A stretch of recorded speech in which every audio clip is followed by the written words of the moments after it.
thing. And I get this frequently. I go in and I will, you know, I've got live reptiles on all my boxes. I'm doing a reptile program, and I will have a young child, and they'll say, "Do you have a giraffe?" And I say, "Look at my boxes. Would a giraffe fit in my box?" "Well, how big's a giraffe?" And I get, it's hilarious. And I had a youngster at actually a camp, a summer camp that I did just yesterday, and he asked me if I had a cheetah.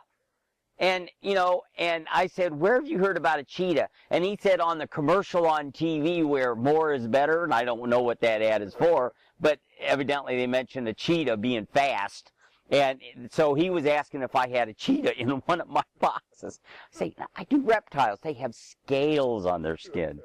So, yeah, I've even had them ask if I do elephants. And it's just, "No, I do reptiles." "Yeah, but do you have an elephant?" "I do reptiles." "Do you have an elephant?" And it's, yeah, absolutely. Elephants, this mammal, and this, yeah.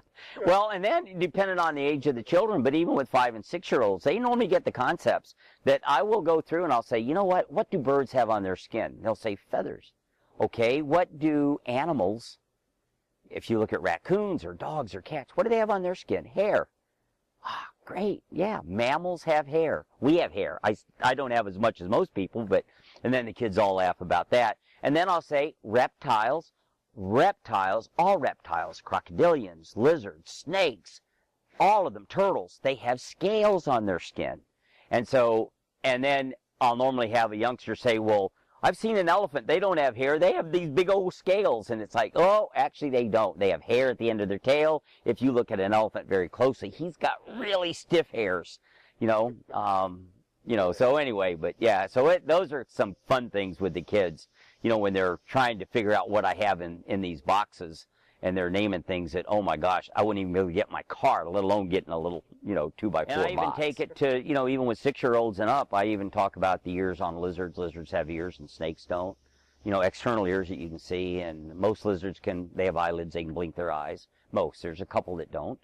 So yeah, that's all part of the educational process. And the kids have fun with it, because the kids will sometimes, I'll point to the ear on a bearded dragon or a blue-tongued skink, or even one of the great big monitors. I can stick my whole finger in his ear.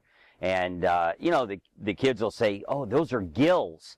And I'll say, "No, fish have gills, and amphibians have gills before they change into frogs or into salamanders.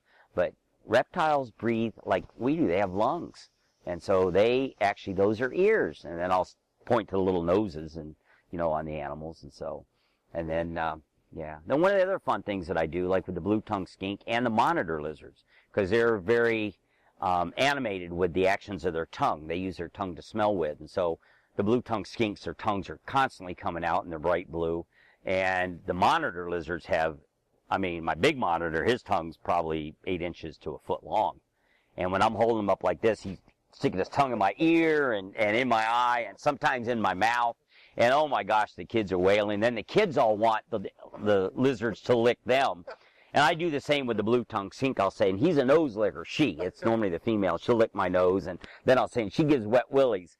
Then I'll let the birthday person, if they want it, they'll get a nose lick and an ear lick. And oh my gosh, they just think that's better than homemade soap.